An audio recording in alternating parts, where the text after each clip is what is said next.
আমাদের সঙ্গে এই মুহূর্তে রয়েছেন আমার আরেক সহকর্মী ঐন্দ্রিলা। আমি চলে যাবো সরাসরি ঐন্দ্রিলার কাছে। ঐন্দ্রিলা, এই মুহূর্তে তোমার কাছে ঠিক কি আপডেট রয়েছে?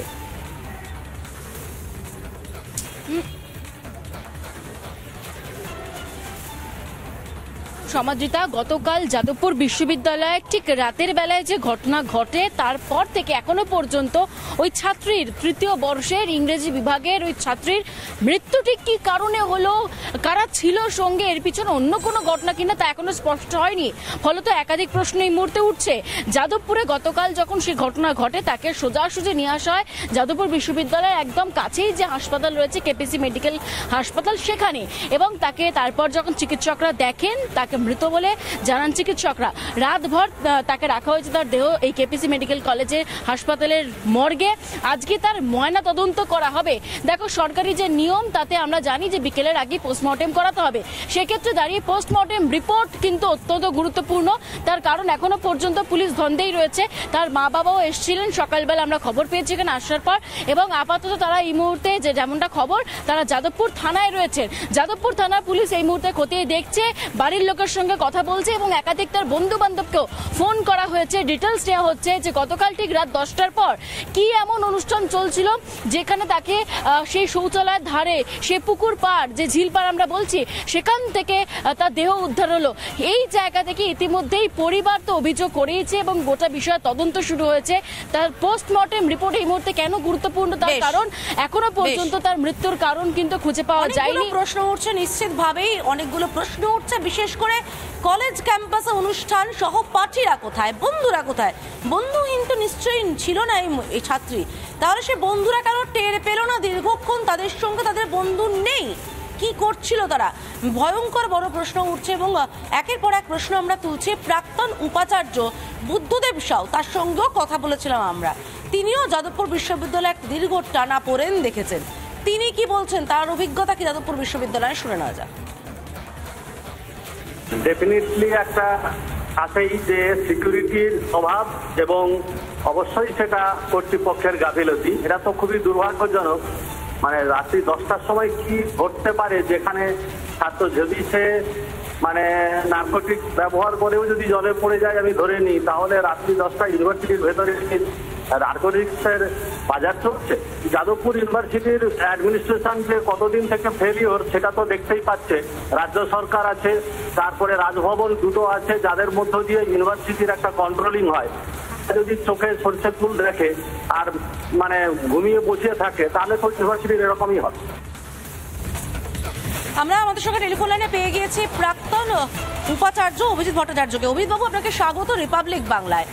আমরা এইমাত্র এক পড়ুয়ার সঙ্গে, এক ছাত্রের সঙ্গে আমাদের প্রতিনিধি পিঙ্কি কথা বলছিলেন, যিনি বলছেন পুরো আলো বন্ধ করে দিয়ে অনুষ্ঠান চলছিল, কারণ নাকি টুনি আলোর মতো একটা অ্যাম্বিয়েন্স ক্রিয়েট করার চেষ্টা করা হয়েছিল। কর্তৃপক্ষ কি করে অনুমতি দিল যাদবপুর বিশ্ববিদ্যালয়ের মতো জায়গায়? আপনি দীর্ঘদিন যাদবপুর বিশ্ববিদ্যালয়ে কাটিয়েছেন, আপনার কি মনে হয় গলদটা কি গোড়াতেই রয়ে গিয়েছে? আচ্ছা, প্রথমত বলি, আমি প্রাক্তন উপাচার্য অভিজিৎ চক্রবর্তী, ভট্টাচার্য নয়, অভিজিৎ চক্রবর্তী। যাদবপুরে আমি ঠিক আছে, যাদবপুরে আমি যখন ছিলাম তখন মহামান্য হাইকোর্ট কিছু অন্তর্বর্তী আদেশ দিয়েছিলেন এবং আমিও অনেকগুলো ইমপ্লিমেন্ট করেছিলাম এবং ইমপ্লিমেন্ট করার চেষ্টা করেছিলাম।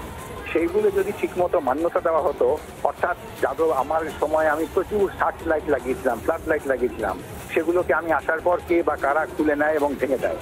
তারপরে সিসিটিভি লাগানোর ব্যবস্থা করেছিলাম, গেটে আমরা পাহারা বসিয়েছিলাম যাতে আনঅথরাইজড কেউ ঢুকতে না পারে।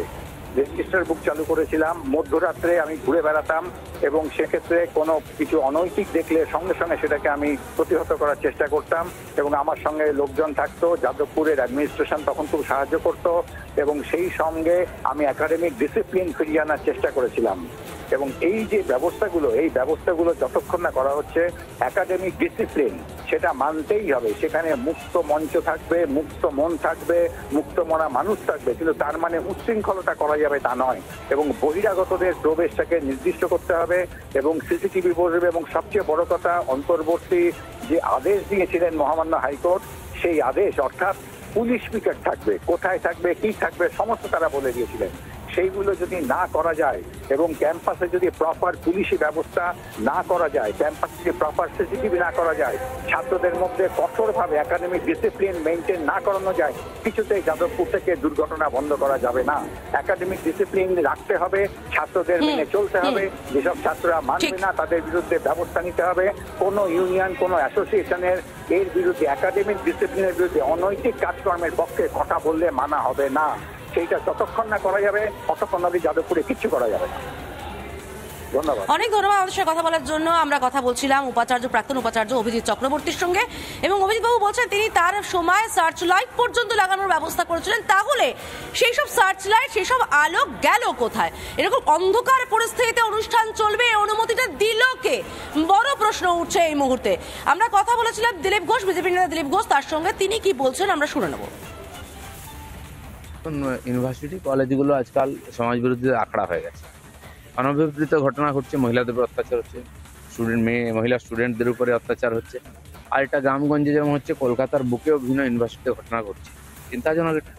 শিক্ষাঙ্গন, স্কুলগুলো ছাত্র যাচ্ছে না, খালি হয়ে গেছে ছাত্র নাই। এরপরে ইউনিভার্সিটি কলেজেও একই অবস্থা। এখানে স্কুল থেকে পাশ করার পরে ছেলেমেয়েরা ভর্তি হতে চাইছে না। অন্য রাজ্যে লক্ষ লক্ষ সংখ্যায় চলে যাচ্ছেন পড়ার পরে ওখানেই চাকরি করছেন। এখানে তাদের পড়াশোনার পরিবেশ নেই। দ্বিতীয়, মহিলাদের সুরক্ষা নেই। সার্বিকভাবে একটা ডামাডোল চলছে, এ নিয়ে সবাই চিন্তিত। আর এই ধরনের ঘটনা যদি ঘটে একাধিকবার, তাহলে তো আর পড়াশোনা এখানে কেউ করবেই না।